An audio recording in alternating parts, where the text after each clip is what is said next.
Welcome to Pro Mindset 2024 NFL Draft Week. This is your host, Craig Domann. I am going to talk today from my 3 decades of experience in representing guys getting ready for the NFL Draft. It is absolutely the biggest, most impactful, most revealing weekend for a NFL prospect's life, not just their career, because they're going to get a phone call. They're going to get told where they're going to go. They're going to find out how much they're going to make, what city they're going to play in, who's going to be their coach. They find out when they show up, the scheme they're going to play, the role they drafted them for, the competition they're going to compete against, the players they got to beat out. And I think the first thing that settles in once they show up is there's no redshirting. We've got 90 guys in camp, 53 guys get to be on the active roster at the beginning of the season. 46 get to dress. But let's go back to draft weekend. Draft weekend is the consummation for all these young men of, in some cases, 15, 16, 17 years of playing football, competing in sports. And many of these guys have had the dream of playing in the NFL since the 2nd, 3rd, 4th grade. And now it's here. This weekend for the draft eligible guys for 2024. So what I'm going to talk about today is a handful of things that perhaps the media doesn't talk about. What does the media talk about? They talk about potential trades in the first round. They talk about who are the teams that got to get a quarterback and who are the likely candidates to be drafted as quarterbacks in the first round. Who are the teams that might think ahead and draft a quarterback and surprise people because they're not desperate for a quarterback at the moment, but they want to do what Green Bay did with Aaron Rodgers, Green Bay did with Jordan Love, what Kansas City did with Patrick Mahomes, where they had a good quarterback and they drafted a quarterback that could sit on the sidelines for a season or 2 or 3 and learn the game. The media also doesn't talk about what really goes on in the conversations between agents and players, what goes on in the living rooms for those players that are hanging out at home with their family and friends and some teammates from college. What does that look like? Especially, it's easy when a guy gets drafted higher than he thought he was going to get drafted. Phone rings, head coach, general managers on the other end of the phone. And usually it's something like, hey man, this is so-and-so with such and such team. How would you like to be a Bengal or a Bear or Niner? And of course the player's going to say, hell yeah, man, I'm in. Those are the easy ones. Sometimes on national TV, and that's why the NFL only has 13 players come into the Detroit on Thursday night, because they want to avoid the embarrassment of somebody sliding and perhaps not even getting drafted in the first round. That's why there's only 3 quarterbacks going to be there on Thursday night. Those 3 quarterbacks will be drafted in the first round. But if they drafted the 6 quarterbacks or if they invited the 6 quarterbacks that could be drafted in the first round, there's a possibility 1 or 2 of them are still sitting there after the 32nd pick. And everybody's now wondering, why were they there? Who invited them? Who thought who did everybody expect to pick them? Those kind of things. So I'm just going to jump right in. And first thing I'm going to talk about is, what is the best mindset that a player needs to have during this entire NFL evaluation process? Not just draft weekend, excuse me, but starting the morning after his final college football game. Well, it's a bowl game in mid-January, early, sometime in December, or if they don't go to a bowl game, he's on a losing team. He could be finished right around Thanksgiving. What is the mindset that a young man has to have? And I believe that it really focuses on 2 things. One is that he has to focus on becoming the best version of him in every respect, not just as an athlete, not just for the Underwear Olympics, the combine, the pro day. No, he needs to be the best version of himself in every respect, whether it's dedication to his diet, whether it's getting his sleep, whether it's having positive self-talk about who he is and what's he about and what's he going to accomplish, how is he going to overcome adversity, how's he going to handle competition. It's really becoming the man that you need to be to showcase yourself against 29, 30-year-old men that are waiting for you in the locker room that don't want to go home and tell mom, hey, baby, we got to move. I just lost my job. These guys have mortgages. These guys have histories with the organization. These guys have veteran insight about what it takes to be an NFL player that the rookies don't have. And so you've got to become the best version of you. And yes, there's no doubt you want to run a fast 40. You want to do all those types of things. Jump high, jump far, be quick, be strong. But you're seeing it creep in. It used to be when somebody decided not to run at the combine, just pass on the 40. And they didn't have a ACL injury or a recent hamstring pull or something like that. They just decided to do it strategically because they thought they could be more successful and run faster at their pro day. Now you're starting to see people come to the combine and not getting looked at by the medical people, not doing a lot of interviews, not doing any of the workout. Then you're seeing players that when they show up for the pro day are electing to only do certain things at their pro day, even though they didn't do them at the combine. They're not doing them at all. So compare and contrast the NFL, which holds their draft, 4.5 months after most players and prospects finish their last college football game. Compare that to the WNBA. This past month, Caitlin Clark and all the ladies that were drafted by the WNBA finished the Final Four, competed in March Madness, and a few weeks later, they're getting drafted. They didn't have a combine. They didn't have a long, drawn-out process. And then NFL, you've got all-star games, you've got the combine, you've got pro days, you've got pre-draft visits, you have Zoom calls, you have medical rechecks. You have all these opportunities for teams to scrutinize the prospect about things that have nothing to do with football. In the WNBA, it's all about basketball. I'm sure there's interviews. I'm sure there's some scrutiny in some respects, but it's not as intensive. It's not as intrusive, and it's all relevant because the WNBA is looking at what can this athlete do on the court, where in football, they're looking at a lot more things. And I think that's why sometimes the NFL gets it wrong. Overanalysis, paralysis. They scrutinize the players sometimes too much so that they talk themselves out of taking the player that they should take. That's why every year, it's Puka in 2023. Set all the rookie records as a receiver for the Rams. I think he got drafted in the 5th round. Everybody's, saying in the redraft, if they did a 2023 redraft, he'd be a top 10 pick. How does that happen? What did they miss? Was he just not that good in college at BYU? How did that happen? And it happens all the time in the NFL. And it's because they put such an emphasis on prototypes, projections, ceilings. If I haven't seen the word 100 times, the word ceiling 100 times, and just kind of watching what draft prognosticators and front office people are saying about prospects, I haven't seen it once.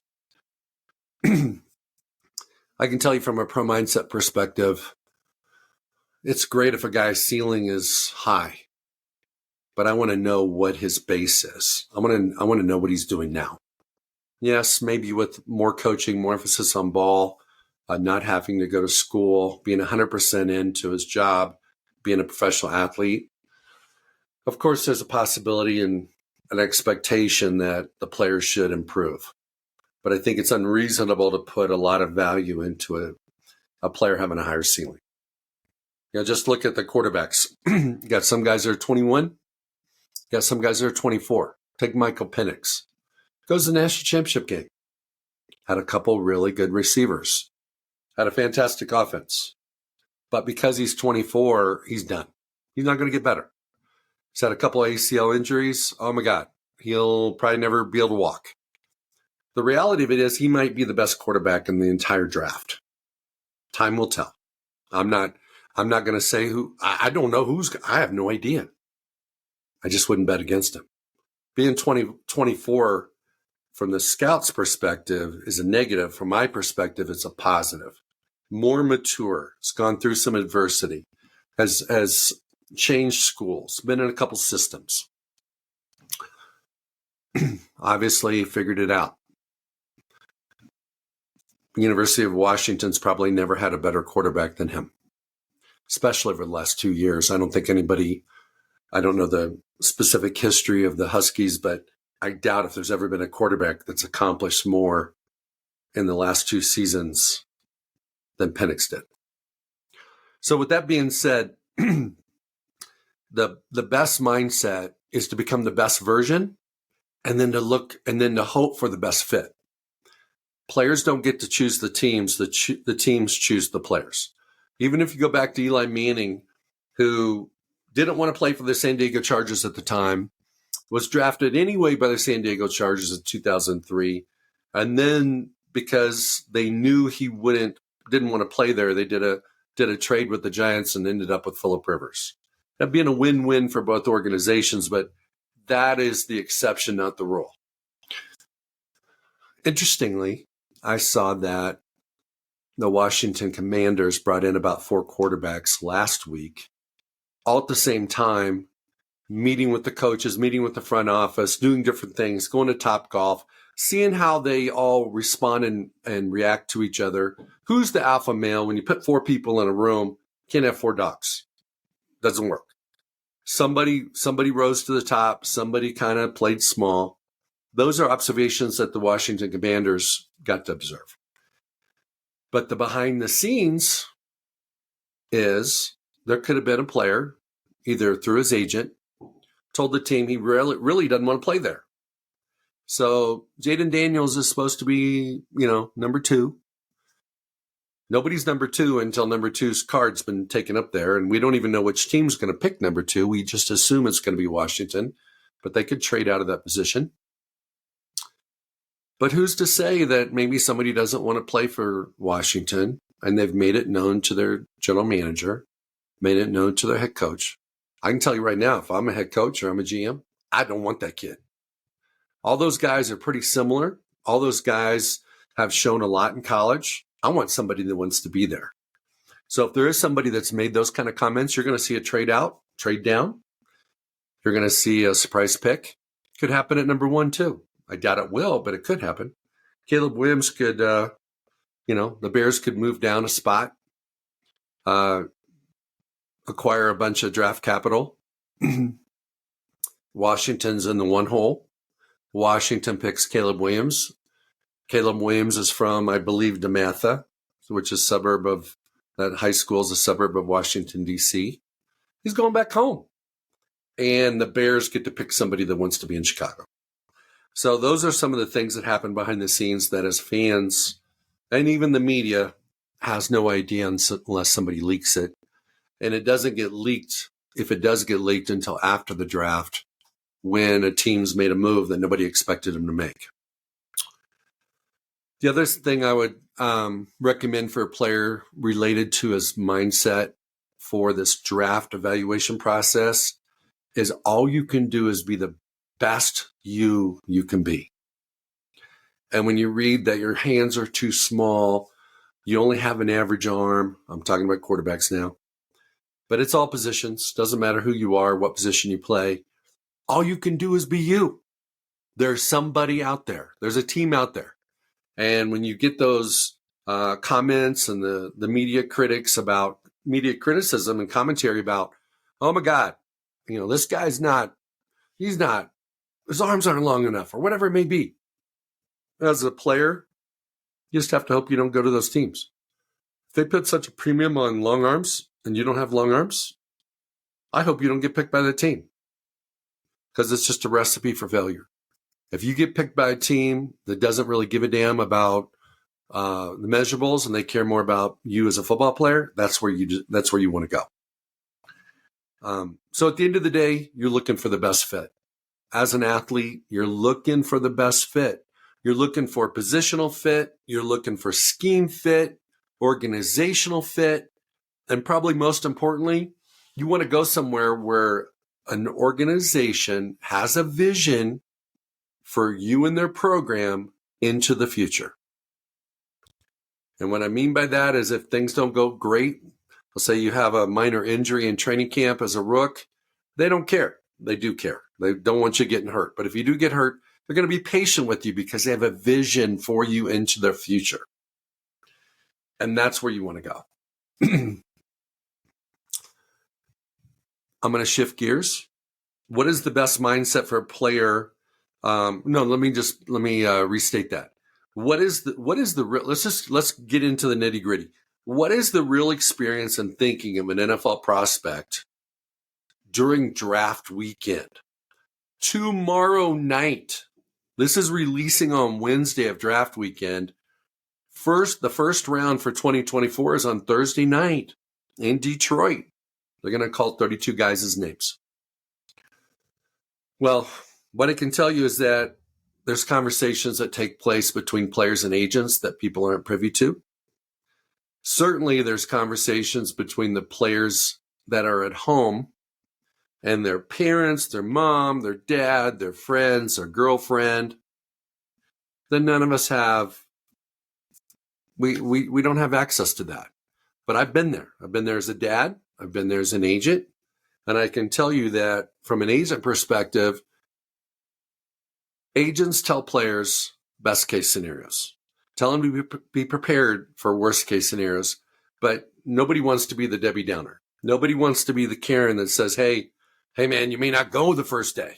No, you're telling the young man, hey, hold on to your dream. Be ready. Answer your phone. Make sure your phone is 100% charged and juiced up. And think positive thoughts, because tonight could be your night. Especially if you get invited, if you're in the green room and you get invited to the draft and you're backstage. The way they do it now, typically no one's not going to get drafted that's there.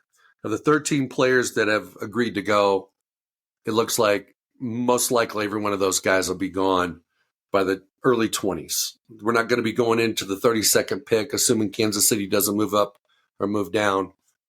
And Kansas City's looking at, there's one guy there, but we don't want him. And they're not worried about who's in the back room anyway. They're going to pick who they want to pick. And the NFL's trying to avoid that. So I don't see that happening. And then, from a player perspective, the way players respond in situations like that is, I got you, man. I got you. I'm good, man. I believe. It's my destiny tonight. Okay. And then for the players that are at home, this is very interesting. It's like they want to have a party, but they don't really want to have a party, but they really do want to have a party. And then when the party gets started, when the party planning starts, it always gets big. It always gets a lot bigger. Oh, let's have some close friends, close family members. No, next thing you know, it's the whole neighborhood. Okay. And everybody shows up. And then the players excited that there's a support system, just having all those people that, his Pop Warner coach, his middle school coach, his high school coach is showing up. He's got people that maybe he hasn't stayed in touch with in a minute. They all show up because when that player gets drafted, everybody's got a piece. Everybody had a part. Everybody contributed and supported that young man in some form or fashion throughout his football career. So they all want to be there to celebrate. And then as the draft goes on, let's take a guy that doesn't go as high as he's expected. Let's say he expected to go in the second round. The second round's over. He's like, man, it's going to happen in the third. He's hyped up. And then there's a team that maybe he went to a visit for, maybe they had a Zoom call, maybe the position coach did a private workout at his college back in late March, and he's thinking this could be the one, and that team does draft somebody at his position, but it's somebody else. So then the player's starting to get a little bit annoyed, a little bit frustrated because he's not going as high as he thought he would. And then the teams that he thought would draft him are picking somebody else. And then he's like, I can't deal with this anymore. Next thing you know, he's isolating himself. I can't tell you how many times I've talked to my guys and they're in their bedrooms or they're walking down the street. There's a party going on and they're not at the party because they can't handle the pick by pick drama of not getting picked when they could get picked at any moment. And so they just isolate themselves. I don't blame them. And then they see guys get picked that they played with at an all-star game, they room with at the combine, and they're like, man, that guy didn't even love football. That guy's not as good as I am. So then you start getting this emotional baggage of, damn, this was supposed to be fun. This was supposed to be the biggest night of my life. This was supposed to be a celebration. This was supposed to be exciting. And now it's like, why do we have this party? Why do we have all these people here? Everybody asking him, hey, man, what's going on? And then he's like having conversations with his agent about, hey, what's going on? Well, any agent that's telling the truth doesn't know, because I've had guys that could be drafted in the second round and fifth round and they went in the second. I've also had guys that could go in the second round, go in the fifth. It's just the nature of the beast. The way it works is that every single draft is its own animal. And if you repeated the draft multiple times, a player would probably get drafted in multiple various situations, different teams, different rounds, even though it might be projected as an early fourth. Just because a player's projected as early fourth doesn't mean he's going to go in the early fourth. Sometimes he's going to go in the late third. Sometimes he might go in the sixth round, because there was a run on other positions. There was plenty of guys in front of him that every team that was interested in him liked other guys a little bit more. So they were patient, so they didn't have to take him. And then the player gets a phone call in the sixth round from a team and he thinks this is it. And the team goes, hey man, we don't have a seventh rounder. We just used our sixth round pick. I hope you get drafted, but if you don't, we want you as a free agent. And the player's like, what the F is going on? I thought for sure I'd be drafted by now. Now I'm getting these free agent calls, these undrafted free agent calls from these teams. They must be idiots if they think I'm not going to get drafted. And it continues like that until the player gets drafted. And if he doesn't get drafted, it's like we've got like everybody in the world that wants to be picked. Nobody wants to be, when the draft first starts, nobody wants to be the first pick. I mean, I'm sorry. Did I say that? Everybody wants to be the first pick. I want to be the first pick. What I meant to say was, when the draft starts, no one desires to be the last pick, Mr. Irrelevant. But when the last pick is the only pick left, the whole world wants to be that pick. Holy smokes, you go. So the roller coaster of emotions, the change in your perspective, it's like a 180 pivot. I absolutely would hate to be the last pick. And now everybody wants to be the last pick. And then when the last pick comes, it's like, oh my God, please God, pick me. I don't care who it is. I don't care where it's at. We don't care about sunshine anymore. We don't care about winning teams anymore. We don't care about scheme fits anymore. I just want to be picked because, oh my God, nobody wants to be left standing when the music stops and musical chairs, and that's what happens. So the thing that's interesting, besides the conversation that the player's having with his agent and the conversation the player's having with his family, who created this humongous party, and the player is feeling more and more embarrassed, the most interesting conversation is the conversation the player is having with himself. He's going to go through some doubts. He's going to go through some fears. He's going to go through some anger as pick by pick comes down the pipeline. Players start, they start wondering, maybe I'm not as good as I thought I was. Maybe teams didn't like me as much as I thought they did. And some of these guys were interviewed by 20 teams at the All-Star game. Interviewed by 5 or 10 teams at the Combine. Had dang near, with him and his teammates from his college, might have had almost all 32 teams at his pro day. And everybody's shaking it up with him and patting him on the back and saying, man, you're great. And yet now he might be in the latter part of the draft, 6th, 7th round. And he's wondering, man, I thought I was going to get, $500,000 signing bonus. Now he's just hoping to get drafted so he gets a signing bonus. And so the turmoil, the internal turmoil that these players go through is something that the normal person, it would kill him. Because what happens is a week later, regardless whether the player's drafted in the 6th, 7th round or not drafted at all, a week later, he's in rookie minicamp. And the teams don't care. Teams don't care if you were drafted or not. They want to know what you got. So these guys have to make an unbelievable shift in their mindset, regardless of what just happened on draft weekend. So draft weekend is kind of a passageway to get there. And for a lot of young men, they think it's the finish line, but it's not. It's just the beginning. It's the starting line. And when you get to an NFL team, you've got to act like a vet. You got to be a pro. So I'm going to shift into what is the mindset a rookie has to have when he shows up at an NFL facility for his first day of work in the NFL. He's got to believe in himself. He's got to be confident. He's got to, honestly, he's got to have the energy of somebody that they expect to be there during the season. He has to have the energy consistent with that. He has to earn trust. He has to learn the playbook in warp speed. By the time he shows up, the teams have been doing their installs during OTAs, and the rookies are playing catch-up the whole time. They've got veteran minicamp at the end of OTAs. Rookies are going to get some reps. Got to avoid mental errors. And then they keep you around for a few weeks to kind of integrate you in, onboard you to the NFL with the player program people, and then they send you home for a month.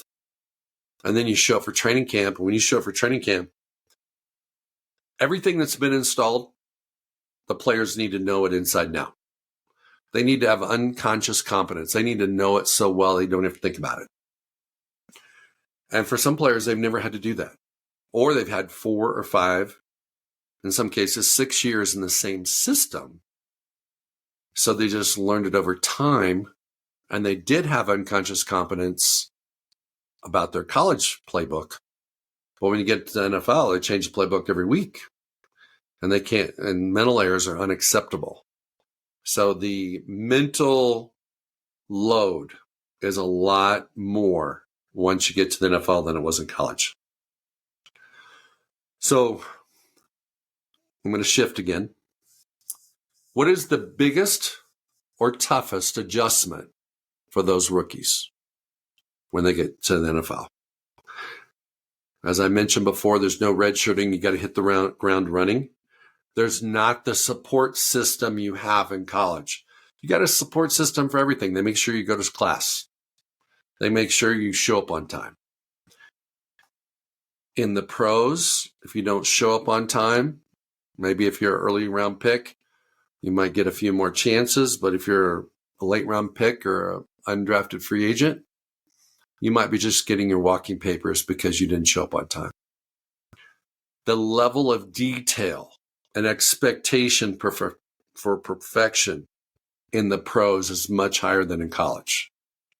In college, if you're a fantastic athlete and you have a mental error, they kind of let it slide. Obviously, the coaches don't want you to do it, but they got nobody better. So they kind of got to tolerate it. Where in the pros, there's always somebody better. In fact, everybody in the locker room, you look around the locker room, the other 89 guys, Everybody's got talent. Everybody's got speed. Everybody's got size. Everybody deserves to be there. And 37 guys got to go home. So it's like you trip up on things that you used to trip up on in college. You can't get away with it in the pros like you could in college. And I would say the last thing is that you have to learn by taking mental reps. In college, you don't typically have to do that. It might be, maybe you only played 3 years in college. You were 3 and out. And you were such a terrific athlete, terrific player as a freshman. They throw you in. You're getting physical reps to learn the playbook. And the pros, you can't make it unless you can learn by taking mental reps, which means someone else is doing the play. You're watching him. You're listening to the play call. You're predicting and you're thinking, visualizing what you would do on the play. You're watching your teammate do what he does on the play. You're analyzing, did he do it correctly? Could you do it like that? Did he do it wrong? How would you have done it instead of the way he did it? So that when you get a rep, you've already taken that rep and you've already made the adjustment and you've already got confirmation that you did know the play. You did know the technique or you didn't, but you fixed it. Mental reps are critical. Okay.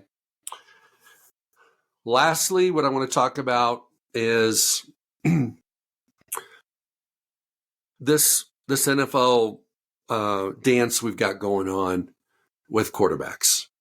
This year, the first 3 teams drafting need quarterbacks. Chicago Bears have nobody in the roster that's ever started a game that I'm aware of. The Washington Commanders are just about as close. The New England Patriots traded away their starter last year. Chicago Bears did the same thing. And then you've got Denver and Minnesota that are also very high on quarterbacks. Then you've got teams like Atlanta that has a quarterback, but they want to get a quarterback in the future. The New York Giants don't know if they have a quarterback because Daniel Jones has been hurt to finish the last 3 seasons. Then you got the Las Vegas Raiders. They don't know if they have a quarterback. And the Seattle Seahawks want a franchise quarterback. Geno's done a wonderful job last couple years, but they want a franchise quarterback. And with the new coach, new head coach, with Mike McDaniel coming in there, this is the time for them to draft a quarterback of the future. They also have, I believe, their offensive coordinator coached at Washington, so he's got a pretty close connection and previous experience coaching Penix. So, if he's lurking around late first, mid second, if Seattle is in position to make a move, wouldn't surprise me a bit if they took him. They have information and intelligence about that particular player that no one else can have, because they've had a coach on staff that coached him on his previous staff. But what I wanted to kind of do was, through the lens of a quarterback and through the team's perspective of whether they need a quarterback or not, and then looking at how quarterbacks that have been drafted in the first round have either turned into franchise-type quarterbacks or busts. The quarterback position is the most fascinating because everybody believes you can't win a Super Bowl without one. And that's pretty much true. Even though you can have a really good quarterback and never win the Super Bowl, and you can also have a really good defense like the Ravens have had, Tampa Bay's had, and not really had a great quarterback, and they still won the Super Bowl. So nothing against Trent Dilfer and Joe Flacco, and even going back to the 85 Bears with Jim McMahon. They weren't great quarterbacks, but they got Super Bowl rings because football is a team sport, and it's more than the quarterback. It just so happens that in the NFL game today, it's very beneficial to have a quarterback that can bail you out. 13 seconds to go, you need a field goal. He can move the chains in a couple plays to get a shot on goal, and you get to continue through the playoffs and make it to the Super Bowl. That's what everybody's looking for. But just looking at 2021, the New York Jets drafted Zach Wilson number 2. Man, 2 years later, they're trading for Aaron Rodgers. And then this year, they're trying to trade Zach Wilson to get some draft capital. And I don't know how long Aaron Rodgers is going to play. But not too many years. And the Jets are going to need another quarterback. So the Jets are kind of in a tough spot because they can't really draft a quarterback this year because they need to get weapons, either offensive linemen to protect Aaron Rodgers, or they need to get more receivers. But they really should draft a quarterback. Because if they do, he gets to learn from Aaron Rodgers, who's going to be a Hall of Famer, who's won a couple Super Bowls. And that's what they were hoping for Zach Wilson to do when they traded for Aaron Rodgers.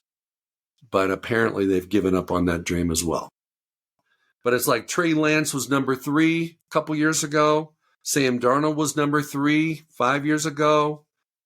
Baker Mayfield was number 1. Mixed results from him, even though he got a $100 million deal from the Bucs. But it's not fully guaranteed, and it looks like it could be a 2-year deal, stopgap contract. Josh Rosen with the Cardinals was number 10 a handful of years ago. He's no longer in the NFL. Mitch Trubisky was number 2 in 2017. He's a bust. So I'm not hating on him. It's just the way it works. So you're looking at right there, top 10 quarterbacks, that's like 6 or 7 quarterbacks that have been busts that teams went all in. The Niners drafted or traded so much draft capital to move up to draft Trey Lance, number 3, to replace Garoppolo. And now Brock Purdy's the guy. So I think one of the biggest things for general managers is not to overextend on their moves. Obviously, if you feel like you're going to get fired, and the only way to save your job is to draft a young quarterback that can develop. And then you can argue with, you can persuade your owner that you're getting a rookie contract quarterback for the next 4 or 5 years, 5 years with the option clause and 6 years with the franchise tag. We got an opportunity to build around this guy when he's not costing us $50+ million a year. I get all that, but I think that the success of the draft is not the quarterback. There's no doubt if you get the right one, that's wonderful. But there's 21 other guys that are playing on defense and offense. And I'm not saying you should try to do it like Tampa and Baltimore, but you don't have to trade away the farm to try to get a franchise quarterback that there's less than a 50% chance that he's actually going to pan out. That's a crazy thing. That teams right now have already accepted the idea that if they draft a quarterback in the first round, there's 50-50 shot, or maybe more, that he's not going to pan out. And they're okay with that. I'm okay with that if they're okay with that. I just wouldn't move into the top 5 to draft a quarterback because you can't be 100% sure he's the guy. But I want you to listen to the general manager comments, the head coach comments this week, especially Thursday and Friday, when they're talking about Thursday, the guy they just took. Friday they'll have press conferences for their rookie quarterback in their facility. And they're going to talk about, this is the guy. This is the guy. This is the guy that's going to take us to the promised land. This is going to be our franchise quarterback. We got the guy we wanted. Excuse me. Everybody that drafts in the first round is going to say in the press conference that they got the guy they wanted. Which is crazy. I understand why they do it. But it's a mathematical impossibility that all 32 teams could get the guy they wanted. So what happens is everybody gets to the best guy they can, and they sell it to their fan base that they got the guy they wanted. So what I want to do this weekend is I'm going to enjoy the draft. I wish everybody Every player, my clients, everybody else's clients, all the families out there that are going to go through the draft experience, nothing but the best.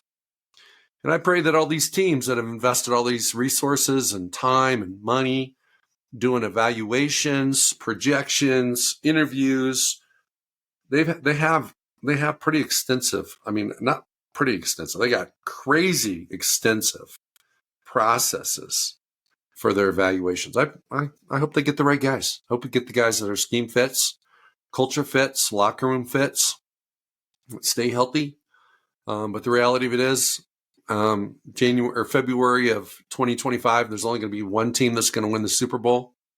It's going to be 31 teams that are going to be competing to try to get better so they can win a Super Bowl. And in 2025, there's going to be another 7, 8, 9 teams that are going to be desperate to find a franchise quarterback. Enjoy the draft. Hey, it's Craig Domann, the host of Pro Mindset Podcast. I want to thank you for listening or watching today's show. And you can catch us every week on the normal social media platforms like YouTube, Facebook, Instagram, and all the listening podcast platforms. I hope you enjoyed today's show. And more importantly, I hope you gained a pro mindset insight. Please be sure to rate and review Pro Mindset Podcast. And I look forward to catching up with you on our next show.